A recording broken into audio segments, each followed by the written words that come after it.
بسم اللہ الرحمن الرحیم۔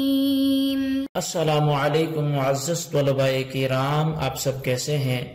آج ہم معطا امام محمد کے سبق نمبر 260 کو پڑھیں گے۔ آج کے ہمارے سبق کا عنوان ہے صدائے ہوئے کتے کے شکار کا بیان، اور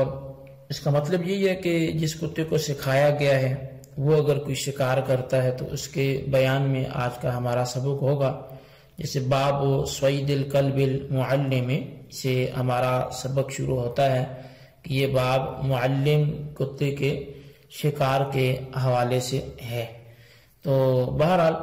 امام محمد رحمۃ اللہ علیہ بیان فرماتے ہیں کہ اخبرنا مالک اخبرنا نافع ان عبد اللہ بن عمر كان يقول في الكلب المعلم كل ما امسك عليك ان قتل او لم يقتل۔ امام محمد رحمۃ اللہ علیہ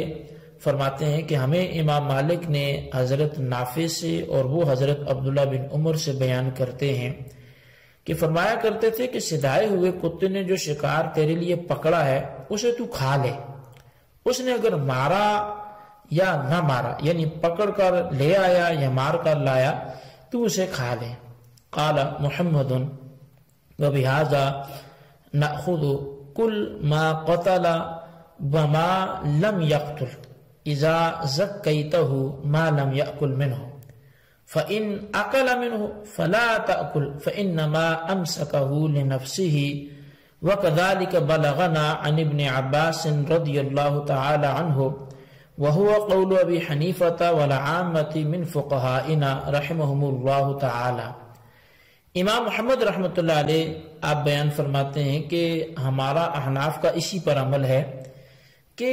تو کھا لے، خواہ وہ زندہ لے کے آئے یا مار کر لائے، جب تو نے اس کو شرعی طریقے سے ذبح کر لیا اور اس کتے نے اس شکار میں سے کچھ بھی نہ کھایا ہو، اور اگر اس نے اس میں سے کچھ کھا لیا تو اس سے معلوم ہوا کہ اس نے وہ شکار صرف اپنی خاطر پکڑا تھا۔ اسی طرح یہ مسئلہ ہم تک حضرت ابن عباس رضی اللہ عنہما سے پہنچا، اور امام ابو حنیفہ رضی اللہ تعالیٰ عنہ ہمارے عام فقہائے کرام کا بھی یہی قول ہے۔ اچھا، اب اس باب میں حضرت عبداللہ بن عمر رضی اللہ عنہما کا ایک قول جو ہے وہ شکاری کتے کے شکار میں ذکر کیا گیا، جس کا خلاصہ یہ ہے کہ شکاری کتے کا پکڑا ہوا شکار حلال ہے۔ اس کے بعد امام محمد رحمۃ اللہ علیہ نے اسی مسئلے کے بارے میں اپنا موقف اور مذہب بھی بیان کیا، اور اس کی تائید میں حضرت عبداللہ بن عباس رضی اللہ تعالیٰ عنہما کا آپ نے حوالہ بھی پیش کیا، وہ یہ کہ اگر شکاری کتے نے اس میں سے کھایا ہو تو پھر تو اس کا کھانا تمہارے لیے ناجائز ہے، اور اگر شکاری کتے نے اس میں سے کچھ نہیں کھایا تو پھر حلال ہے۔ ہاں، اگر زندہ پکڑا گیا تو اسے شرعی طریقے سے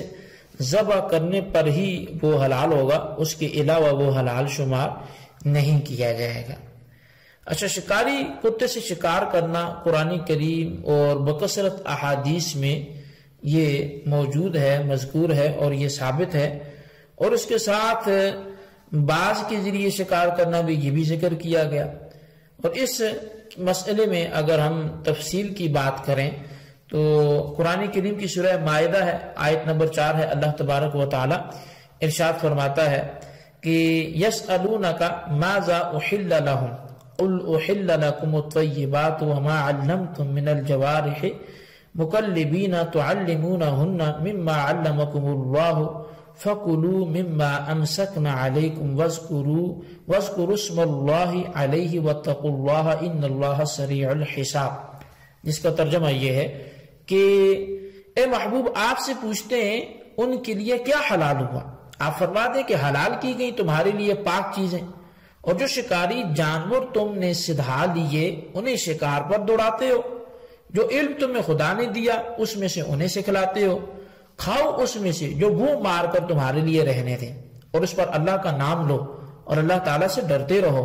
بے شک اللہ کو حساب کرتے دیر نہیں لگتی۔ اب یہ جو آیت مبارکہ میں نے آپ کے سامنے تلاوت کی ہے، تو اس آیت مبارکہ کا شان نزول مختلف تفاسیر میں، مثال کے طور پہ تفسیر روح المعانی ہے، تفسیر خازن ہے، احمد ہے، ان میں یوں یہ اس کا شان نزول مذکور ہے کہ ابو رافع سے طبرانی نے روایت کیا ہے کہ ایک مرتبہ جبریل امین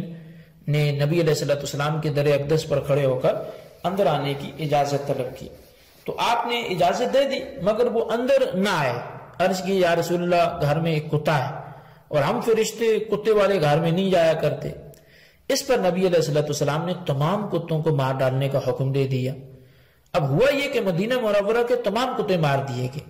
ابو رافع کہتے ہیں کہ مجھے مدینے کے گردنوا کی ایک بڑھیا کے کتے پر ترس آیا اور میں نے اسے نہ مارا، اور یہ واقعہ نبی علیہ السلام سے عرض کر دیا۔ آپ نے فرمایا کہ اسے بھی مار ڈالو، تو میں نے مار ڈالا۔ پھر اوالی مدینہ کے لوگوں نے عرض کیا یا رسول اللہ کیا کوئی کتا رکھنا بھی جائز ہے یا سب کو مار ڈالا جائے؟ تب یہ آیت کریمہ نازل ہوئی، یعنی شکار کرنے کے لیے کتے رکھنا اور پالنا جائز ہے۔ اس کے بعد نبی علیہ السلام نے ضرورت کے لیے کتے پالنے اور رکھنے کی اجازت دے دی۔ ضرورت یہ کہ کھیتی باڑی کی حفاظت کے لیے، شکار کے لیے، اور بعض تفسیر میں آیت مذکورہ کا شان نزول یہ بھی آیا ہے کہ حضرت عدی بن حاتم اور زید بن مغلحل، یہ قبیلہ بنی تئی کے سردار کہ جنہیں لوگ زید الخیل بھی کہتے تھے، یہ نبی علیہ السلام نے پھر ان کا نام جو ہے وہ زید الخیر رکھا تھا۔ تو دونوں نے نبی علیہ السلام سے عرض کی یا رسول اللہ ہمارے علاقے میں شکار کرنے کا بہت رواج ہے، آپ فرمائیں کہ کون سے جانور حلال اور طیب ہیں اور کن جانوروں کیا مارا ہوا شکار حلال ہے۔ تو اس پر پھر یہ آیت کریمہ نازل ہوئی اور ان کو اس کے حوالے سے آگاہ کیا گیا۔ اچھا، اب یہ کہ کتے کے ذریعے جب شکار کیا جائے تو اس کی کچھ شرائط ہیں، یعنی وہ ویسے ہی حلال نہیں ہے، تو وہ شرائط کیا ہیں؟ تفسیر روح المعانی میں اسی آیت کے تحت لکھا ہے کہ کتا ایسا ہو کہ مالک کے چھوڑنے پر شکار کی طرف دوڑ پڑے، یہ اس کی پہلی شرط ہے کہ چھوڑنے پر دوڑ پڑے اور روکنے سے رک جائے، اور بلانے پر واپس آ جائے، اور شکار میں سے خود کچھ بھی نہ کھائے، تو شکار کو دیکھ کر خود نہ دوڑ پڑے بلکہ مالک کے دوڑانے سے دوڑے، اور دوسری یہ کہ ڈانٹنے اور روکنے پر رک جائے اور بلانے پر واپس آ جائے، اور تیسرا یہ کہ شکار پکڑ کر کھائے بغیر مالک کے پاس لے کے آئے۔ یعنی یہ اس کتے کے ذریعے جو شکار کیا گیا اس کے حلال ہونے کی یہ 3 شرائط تفسیر روح المعانی میں بیان کی گئی۔ تو جب تک ان میں سے کوئی شرط نہیں پائی جاتی تو تب تک وہ کتے کا شکار شدہ جو جانور ہوگا وہ بھی حلال نہیں ہوگا۔ اچھا، اب شکار کے حلال اور طیب ہونے کی بھی کچھ شرائط ہیں۔ مثال کے طور پہ جس جانور سے شکار کیا جائے وہ شکاری جانور ہو، یہ ضروری ہے۔ اگر غیر شکاری جانور ہوگا تو اس کا پکڑا ہوا شکار اس حکم میں شامل نہیں ہوگا۔ مثلا بلی کا پکڑا ہوا شکار یہ حلال نہیں ہوگا۔ اچھا، وہ شکاری جانور سے دھایا بھی گیا ہو، لہذا عام کتے کا شکار حرام ہوگا۔ یعنی وہ کتا کہ جو اس پر اس کو آگاہ کیا گیا، تعلیم دی گئی ہو شکار کی، تو وہ کتا اگر شکار کرے وہ تو جائز ہے، اس کا کھانا تو درست ہے، لیکن جس کتے کو سدھایا ہی نہیں گیا تو اس کا شکار حلال نہیں ہوگا۔ اچھا، پھر یہ کہ اس نے شکار کو زخمی کر کے مارا ہو، اگر گلا گھونٹ کر مار دیا یا خود دہشت سے مار گیا یا گر کر مار گیا تو ان صورتوں میں بھی وہ شکار حرام ہوگا۔ مثال کے طور پہ کتا گیا، وہ گھبرا کے کہیں گرا اور مر گیا تو وہ حلال نہیں ہوگا۔ اچھا، اس شکاری جانور کو بسم اللہ پڑھ کر چھوڑا گیا ہو، اگر جان بوجھ کر بسم اللہ چھوڑ کر اس کو چھوڑا گیا، یعنی بسم اللہ نہیں پڑی گئی اور اس کتے کو شکاری جانور کو چھوڑ دیا تو شکار حرام ہوگا۔ اچھا، اگر شکار زندہ پکڑ کر لے آیا تو اسے شرعی طریقے سے ذبح کیا گیا ہو، اگر زندہ پکڑ کے لیا لیکن ذبح ہی نہیں کیا گیا تو بھی حلال نہیں ہوگا۔ اچھا، شکاری جانور مثلا کتے کے ساتھ غیر شکاری کتا یا غیر مسلم کا کتا شریک کار ہو گیا تو بھی وہ حلال نہیں ہوگا۔ تو مطلب شرط یہ ہوگی کہ شکاری جانور مثلا کتے کے ساتھ غیر شکاری کتا وہ شامل نہیں ہونا چاہیے یا غیر مسلم کا کتا شریک نہیں ہونا چاہیے۔ اچھا، اسی طرح ایک شرط یہ ہے کہ شکار کیا ہوا جانور پانی میں ڈوبا ہوا نہ ملے۔ جس جانور کو شکار کیا ہے تو وہ پانی میں ڈوبا ہوا نہ ملے، تو بہرحال یہ کچھ شرائط تھی جو آپ کے سامنے بیان کی گئی، جس میں پانی میں گرا ہوا، تیر لگنے کے بعد اور مرا ہوا جانور حرام لکھا ہے۔ تو شکاری جانور کے ذریعے شکار کرنے میں اگرچہ یہ نادر الوقوع ہے، لیکن پھر بھی ممکن ہے، اس لیے اسے جو ہے وہ ذہن میں رکھنا ہے، اور اس مسئلے کو آپ بالکل اپنے پاس ضرور لکھیں تاکہ جو ہے وہ کل کو ہم کہیں غلط مسئلہ وہ نہ سمجھ پائیں۔ تو اس حوالے سے امام اعظم امام ابو حنیفہ اور ان کے اصحاب کے حوالے سے تفسیر روح المعانی کے اندر لکھا ہے کہ انہوں نے فرمایا کہ جب کتا شکار میں سے کھا لے اور وہ سدھایا ہوا نہ ہو تو اس شکار کو نہیں کھایا جائے گا، اور باز وغیرہ کا شکار کیا ہوا وہ کھایا جائے گا اگرچہ انہوں نے اس میں سے کھا بھی لیا ہو۔ اس کی وجہ یہ ہے کہ نوچ کر اور پنجوں میں پکڑ کر شکار کھانے والے پرندے کو اتنا سدھانا کہ وہ کھانے سے باز رہے، یہ بہت مشکل ہے۔ اور حضرت عبداللہ بن عباس رضی اللہ عنہما سے اس بارے میں روایت بھی ہے، اور اس حوالے سے روایت بیان کی گئی کہ فرمایا جب کتا شکار میں سے کھا لے تو تم اسے نہ کھانا،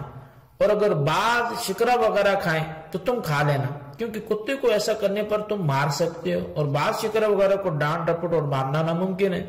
یعنی کتا اگر شکاری کو وہ شکار کو پکڑ کر کھائے گا جو جس کو اسے پکڑنے بھیجا تھا، تو وہ زمین پر ہی کہیں ہوگا جہاں آدمی جا کر اسے مار سکتا ہے اور کھانے سے روک سکتا ہے، لیکن بعض وغیرہ تو شکار ہوا میں کرتے ہیں اور وہاں کھانے سے ان کو روکنا بھی تو بہت مشکل ہے۔ تو لہٰذا ان دونوں میں فرق ہونا چاہیے۔ تو جیسے یہاں پر فرق ہے تو ایسے حکم میں بھی یہ فرق رکھا گیا کہ اگر بعض وغیرہ شکار کرتا ہے تو وہ پھر شرعاً جو ہے جائز رکھا گیا اس کا کھانا بھی، اور اس کے باوجود اس کا کیا ہوا شکار حلال ہوگا۔ تو بہرحال یہ ہمارا آج کا سبق تھا، آپ اس کو اچھی طرح سمجھیں، اس کے خلاصے کو اپنے رجسٹر پر ضرور لکھیں۔ اللہ تعالیٰ سے دعا کرتے ہیں جو ہم نے پڑھا سنوں سے یاد رکھنے کی توفیق نصیب فرمائے، آمین بجاہ النبی الامین صلی اللہ علیہ وسلم۔